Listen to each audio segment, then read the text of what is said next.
Hello, this is Skylit Lake reading Super Science by That Chicken Dude. Chapter 21. A Group of Trouble. Whoa, this place is huge, Kirishima exclaimed while looking at the huge building before them. Before him, alongside the entirety of Class 1A and 1B, was the newly constructed marvel that was the Neo-Icon Phoenix research facility.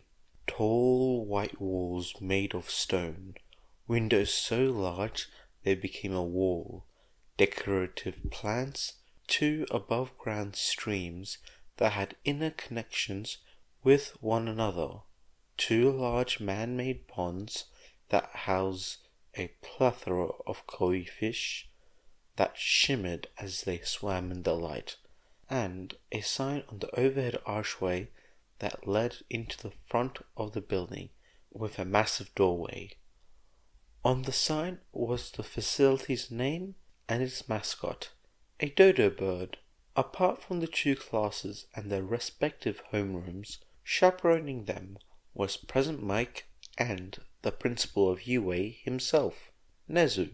It looks like a college, Jiro pointed out. Most laboratories double as universities, Ida informed her. Looks kinda plain, Sarah stated unimpressed. That's the point, Mina side-checked him. As they all admired the building, the heckler of 1B, Monoma, came to the class and began to jeer at them, as he usually did at any chance he gets. Ha! Of course you lowly 1A welts can't understand the majesty and simplicity of such a structure.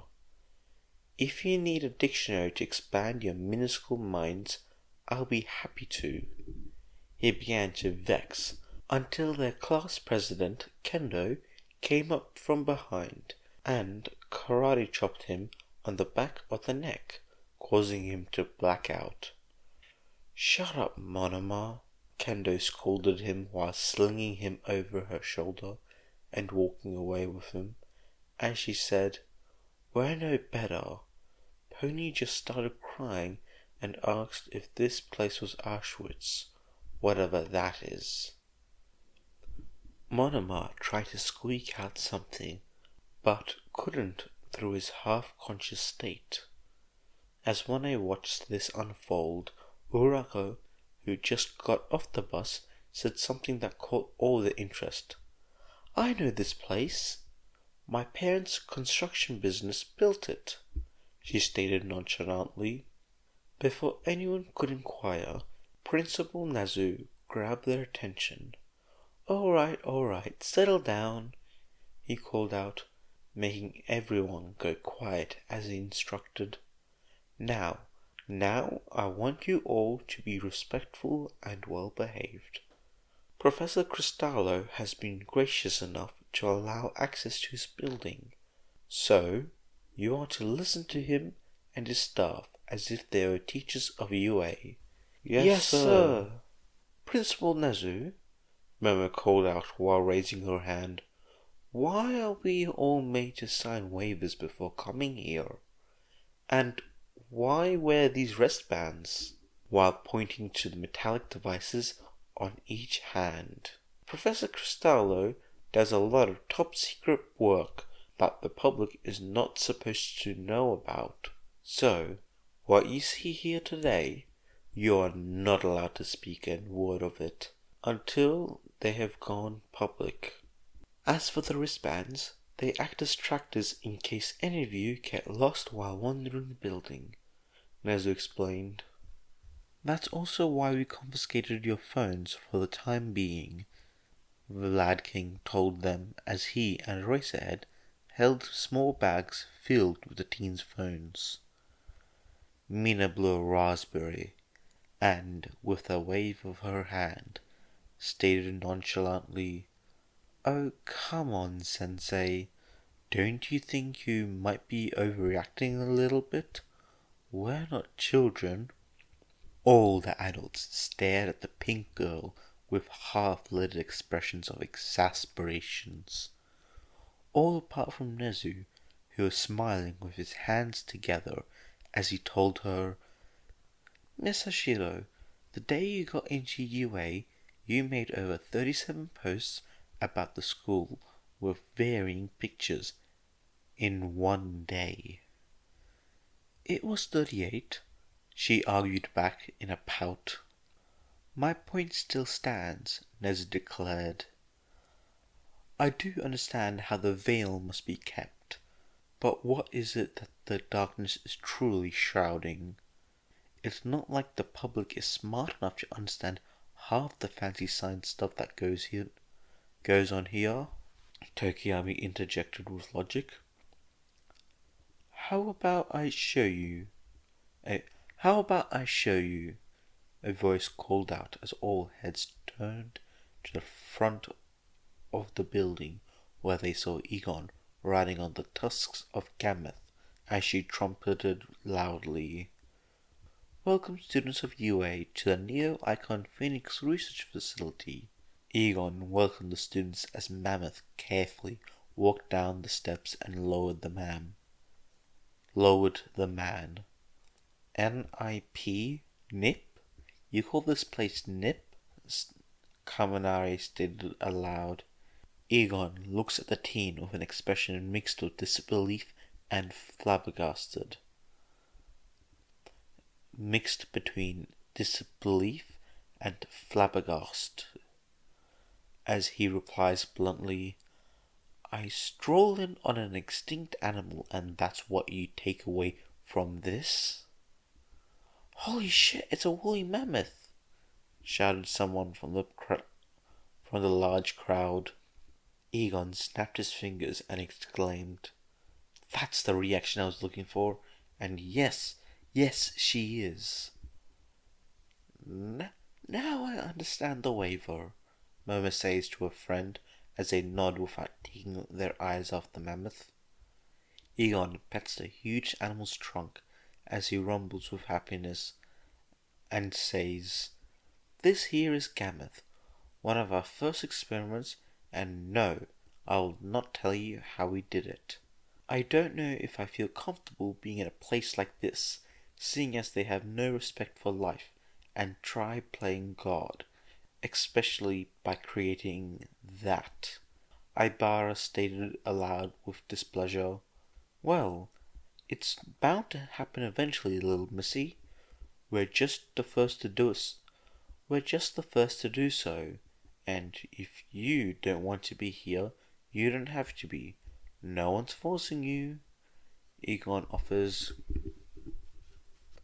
Ibara looks ready to accept the offer until Monoma seemingly managed to sway her decision, making her stay. Watching the teen stare at Gameth in silence for a long, uncomfortable amount of time, he exclaimed, "Well, don't just stand there gawking with your mouths agape in awe. Get in here, you little heroes. Have a nasty villain plan to stop." But many clues were left at the scene of crimes. So, you better find them and figure out what they're up to before it's too late. Monoma, on point as usual, goes to the front, stands before Egon and loudly proclaims, while laughing, "No need to fret, Professor Egon, for the glory of Class 1B will outshine and show up 1A, and then you and your lab will see without a doubt how much better we are at overachieving any task given." Egon blinks at the boy with proud sparkles around him, not noticing Kendo marching her way up to chop him down again, only for the man to state coldly, "Wow, I've never cared about anything less in my entire life." Monoma appeared to freeze up and shatter on the spot, while Kendo halts in her tracks. Everyone stared in shock at his response as Egon's smile shifted into an amused expression, to which Monoma falls to pieces right in front of him. One person from the crowd whistled and then said in a low tone, "Savage." Kendo picks up the broken boy and Egon wishes for all of them to come inside. The teens do so, unnervingly quiet, as Gammoth moves away from the steps to drink from the shimmering fish pond, as all the teens move past the professor with a hurried step. Nezu walks up to him and strikes up a conversation. My, when you called me back that day and told me you do some unusual things here, I didn't think you meant this, he told him with an impressed tone while looking over the extinct animal. Is it wise to be showing this to teenagers? Aizawa asked in a monotone yet serious tone. Hey, if I'm gonna make an impression, it might as well be a splash. And besides, the public's gonna come to learn of what we're doing soon. Egon argues back with a nonchalant shrug. Though, if you think the mammoth is surprising, just wait till you meet the chicken and octopus, he says vaguely with a wink of his eye, making the three men and animal all look at one another in confusion. As the teachers were looking at one another, the students were walking by. Egon caught sight of Bakugo, and once his back was turned, glared at him with every ounce of fury in his blood, before returning to his natural expression. However, this glare didn't go unnoticed, and Kirishima almost froze up in fear at the sight of this, but pushed through, walking normally. Once out of earshot, ran up to Bakugo and said, "Whoa, Bakubro, did you see that?" he asked in a panicked tone. "See what, shitty hair?" Bakugo asked back in an irritated voice. "That professor dude, he just glared at you so hard and cold, I swear you would have been frozen solid or fire would shoot from his eyes," he explained while looking pale as his body shook from fear. "If looks could kill," Kaminari said, who also saw the glare and shivered violently, stating, "You would have been everywhere." Bakugo raised his eyebrow and looked back at the professor, only to see him casually conversing with the other adults. Bakugo didn't notice anything at all, but he would keep his guard up, just to be safe.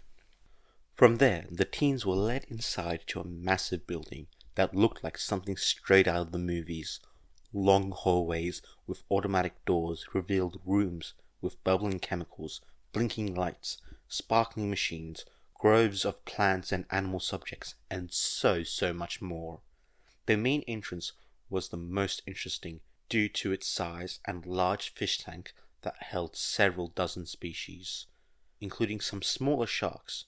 After gawking at the amazingness, the front desk that was being operated by Millicent welcomed them warmly and then gave them instructions on what to do. Giving each group of 4 a scrap of evidence, they were to go around, find more evidence, and then piece it together to find out one of the 5 villains' dastardly plans. The team took the evidence and scattered like bugs to find more clues. All of them ran from room to room and checked everywhere they could, but mostly got distracted by everything they saw. They were able to talk to all the staff to find out more or be given a hint. Then they got even more distracted when one group found Pete and began to chase him until a while later a herd of teens was chasing a single dodo to get a look at it. While this was happening, Nezu, Present Mike, Eraserhead, Vlad King, and Egon all went to the employee break room to chat and relax. It was quite a shock for the adults when a chicken with a large brain and a walking octopus strolled in and began to talk. Nezu was a little annoyed about Egon making them, but he assured their newfound intelligence was accidental. From there, the 3 animals began to talk with one another until Nezu's sadistic human hate boner started to rear its head and scared off the only other talking animals in the world, only for Egon to get a text from them saying they don't want to interact with Nezu unless it's necessary, which the professor told the principal, much to his dismay. Meanwhile, Izuku was hidden away in his office behind the door that was locked from the outside. All signs that this was his office were taken down from the outside, and warning signs were put in its place. The teen tried his best to keep busy with paperwork, but they went far quicker than expected, and when he finished, they were already there. So, he just sat bored in his office and took down notes on future projects and theories, but that too was getting old. So, he decided to call someone for an update. Picking up his phone and dialing number, he was greeted by the sound of cluttering and jumbled energy as the phone on the other line was thrown about. Soon after, he was given multiple hellos of trying to keep it together. Rolling his eyes, Izuku said, "Professor Genius, how's Torchwood going?" Collecting himself, the professor looked into the window of the enclosure and answered, "Oh, he's doing just fine. He's acclimating to his new paddock quite well, and is eating well too. No stress or anything, but... Izuku repeated, holding back a bit, and the professor finally admitted, "We may have to build something bigger very shortly." Izuku felt surprised by this and inquired, "That padlock should be more than big enough for him." Genius looked into the enclosure once more and saw the dragon and munching on his meal. He answered back, "Sure, but he's only 2 weeks old, and already he's the size of a pony. We feed him geese, but soon that'll go to pigs and then cows." As he said that, the little dragon polished off his meal with a large burp. Izuku sighs while rubbing his face and tells him before hanging up, "Let's collaborate on that later. I gotta go." Turning away from the phone, he turned on the security feed of the building and watched as all the young heroes ran around and worked together, or at least tried to. It put a smile on his face to know that even though he wasn't a hero, he could still help them. Then the feed switched over to a familiar face, and a wellspring of emotions burst out.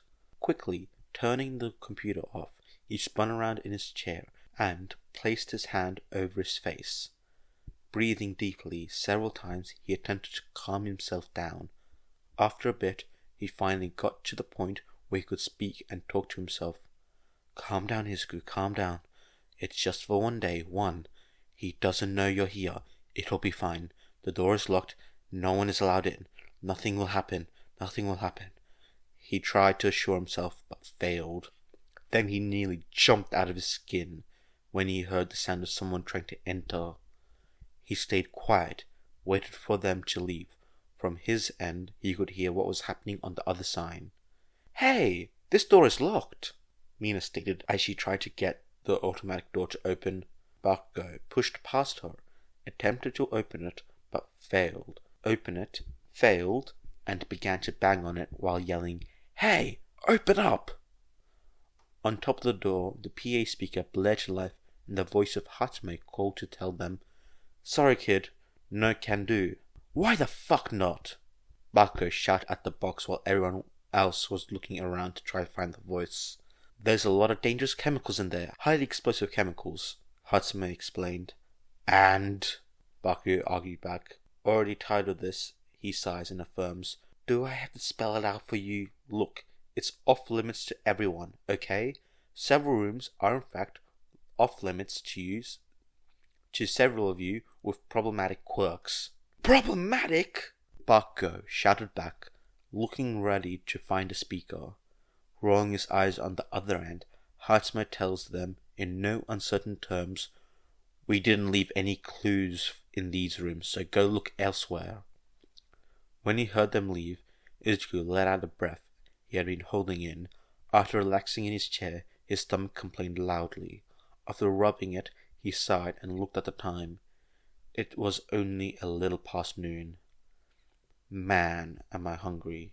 And the cafeteria's serving katsudon," Izuku complained aloud while spinning around in his chair. He thought about what to do and then realized the simplest solution. He took out his phone and sent out a text. "Izuku, hey Egon, I'm super hungry. Can you grab me something?" Egon, "Love to, but I'm kinda busy. Let me text the others and see what they're up to. Give me a minute." Okay, everyone is busy, and can't be pulled away from what they're doing. Izuku, what about the robots? Egon, apparently they've all been shut down by the proxy of needing a software update. Izuku, shoot. Egon, let me check something. Okay, so Bakubrat is on the other end of the facility. You could probably sneak to the cafeteria, grab your food, and head right back. Izuku, okay. Izuku sighs as he gets up from his chair, walks to the door, places his hand for it to read, and when it opens, he peeks out with his head before saying when all was clear, "Here goes nothing." Meanwhile, with Team Bakugo, the group consisted of an explosive boy, a pink queen, a red adorable strong boy, and an ADHD Pichu. As they all were sitting on the floor and trying to make sense of the clues they managed to put together. However, after a very long time of mixing and matching, they couldn't connect even two of the dots, much to the group's annoyance. Ugh, I can't understand this. It makes no sense. I thought finding clues to a villain's plan would be easy. Mina complained aloud while slamming her hands on the floor. Kirishima sighs and tells her, "It really is. This ain't a comic strip. Maybe we're not looking at it correctly. It's clues, not a set of instructions," Kaminari offered while shuffling them around before arranging them into some kind of picture. As the three of them discussed and brainstormed, Bakugo, who was standing off to the side, looked over at their compiled evidence before saying, "Wait a second." The other three teens stopped and looked at his sudden inclusion. Kirishima asked, What? What? Do you see something?" Bakugo goes over, takes the clues, and arranges them for a bit. Then after he finishes, his eyes widen as he yells, "It's fake!" "It is?" Kaminari inquired. "A red herring. They're sending us off in the wrong direction on purpose. It's going to..." Bakugo begins to tell them before suddenly turning tail and blasting off down the hallway, leading to the evidence being blown off all over. "Bakugo, wait!" Mina yells for him as her voice is snuffed out by his explosions. This leads the other two to wonder what had gotten into him, what he found out, and try to reclaim their clues. Meanwhile, in the employee lounge, Egon was pouring himself another cup of coffee when his phone rang. Picking it up, he answered, "Yes? Sir, we have an issue. That Bakugo child is suddenly making a mad dash and heading for the cafeteria." Millicent tells him from the other end. Egon spit out his coffee and yells, "What? I'll call Izuku now," leading the other adults to look at him strangely.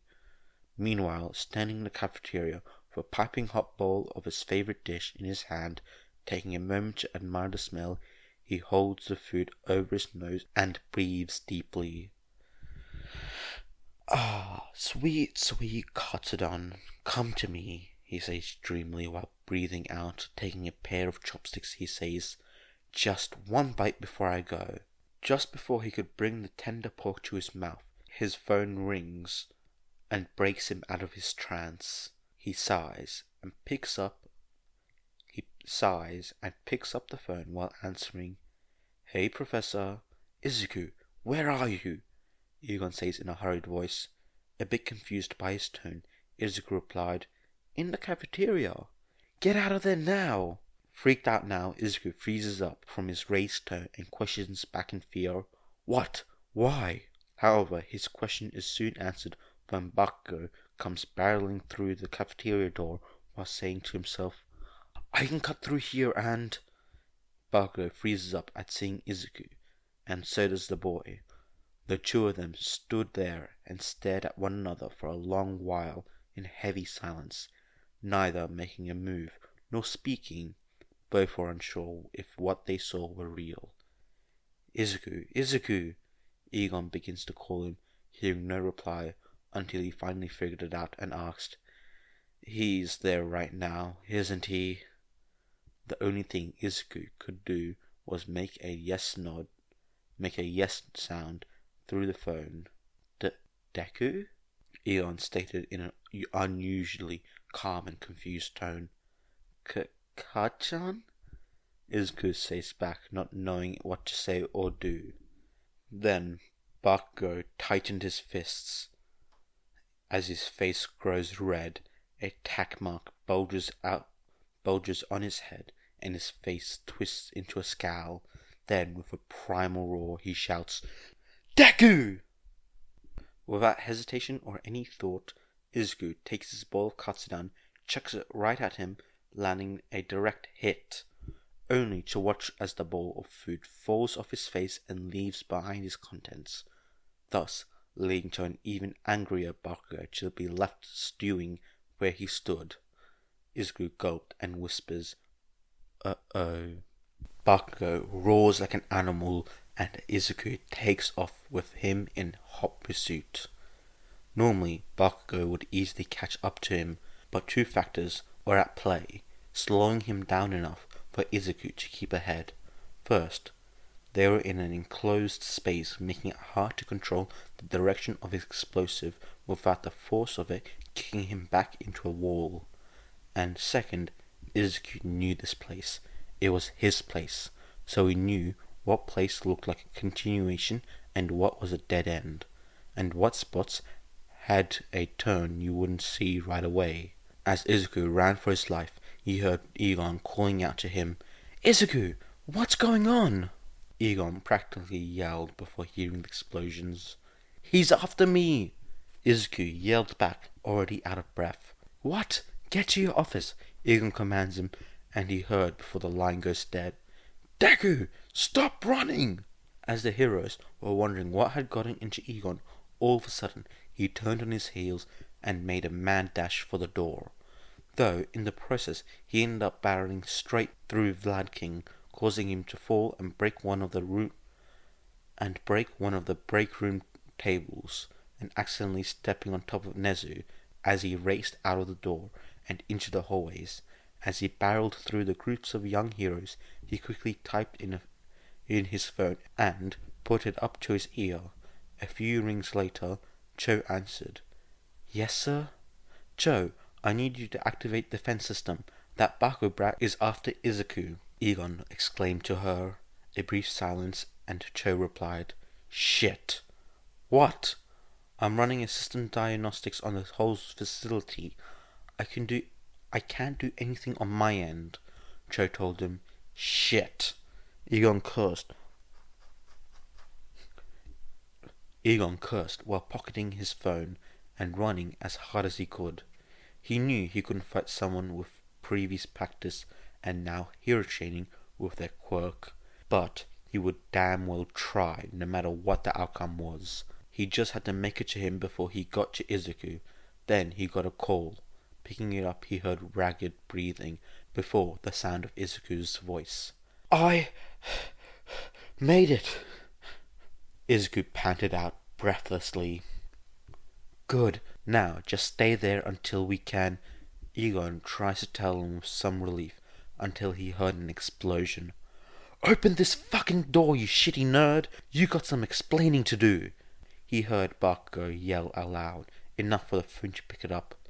Leave me alone! Izuku yells through his door.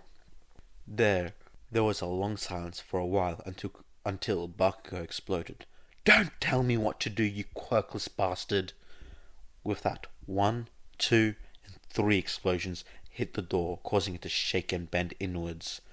Izuku almost froze up in terror, but managed to say over the phone, He's attacking the door. He's gonna break it down. What? He wouldn't! Egon stated before hearing another explosion that nearly caved it in.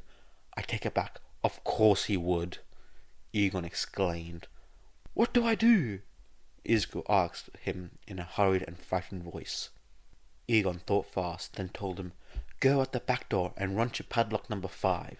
What? But that's where Torchwick is! Izuku told him as another explosion hit the door. I am very aware of that, Egon told him as he barreled through a door through a group of 1B students. I don't like Kachan, but I don't want to kill him, Izuku exclaimed as he stood by the door, ready to push the button. Torchwick is too small to kill a person, for now. Plus, his fire isn't anything that bad. It's just enough to set him off. Egon tries to assure him. What do you mean? Izuku questions as the door begins to gain singe marks. That guy is covered in a nitroglycerin compound, right? And Torchwick can only ignite things. But, Izuku tried to argue, and he's resistant to explosives, right? Egon asks rhetorically. Izuku thinks for a moment, then realizes what he says and exclaimed, You want to blow him up with his own quirk? Egon groans and tells him, Just till he's unconscious, or he gives up in the presence of a dragon. Plus, Torchwick listens to you like a dog, so there will be no death. Izuku watches at the door is only one more blast away from caving in, so he gulps, presses the door button and says, Okay. Izuku escaped as he pressed the lockdown button on the other end and ran for the padlocks. As he heard the door locks bolt down tight, he heard his front door finally give in and fly into his office. Bakugo stormed into the now empty office and screamed, Deku! Meanwhile, Egon hung up on the phone and put it into his pocket as he continued to run through the facility, this time heading to the padlocks. On his mad dash, he nearly crashed into Professor Genius. As he ran, the doctor said, Professor Egon, can I? But he rushed past him as he exclaimed, Not now, Anima. I have to get to Torchwick's enclosure in Paddock 5. Genius raised an eyebrow as he ran past and yelled to him, Paddock 5? Torchwick isn't in Paddock 5 anymore. Egon screeched to a halt. With his face red and breathless, he asked, Wait, what? Genius nods and exclaims, Yes, we moved him earlier today to Padlock 3, since we underestimated how big he was gonna get. Egon grabs him and half yelled, He's on Paddock 3, then what's in Paddock 5? Meanwhile, Izuku had finally made his way back to Paddock 5, and was leaning on the control panel as he attempted to catch his breath.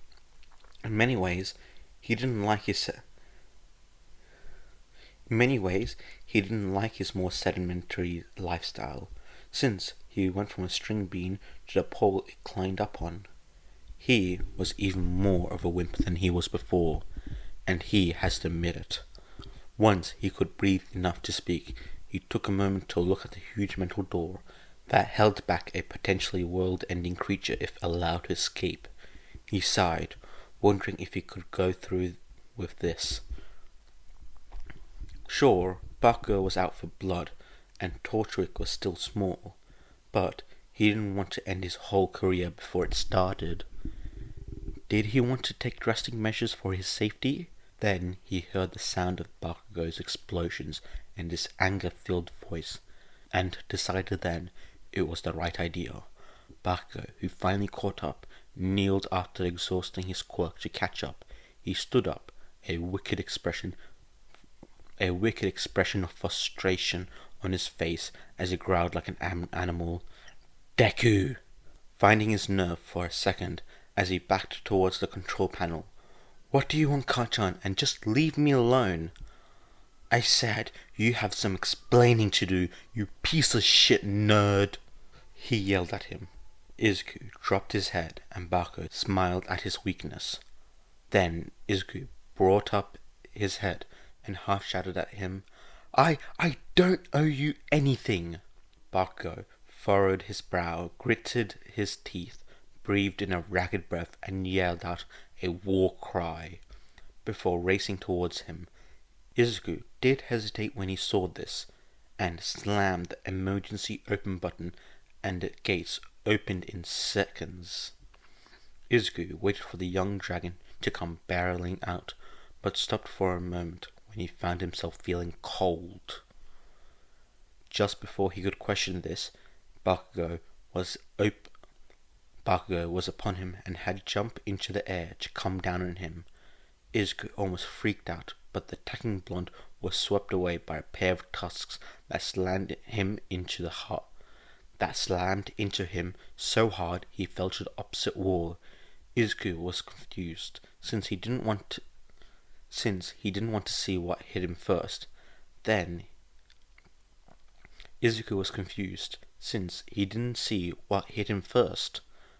he heard the trumpeting sound of Gameth as she walked out of her enclosure, stood between the two teens. Izuku was shocked and confused, but happy to be safe nonetheless. However, Bako stood up, nearly having the wind knocked out of him, and wondering what the world hit him.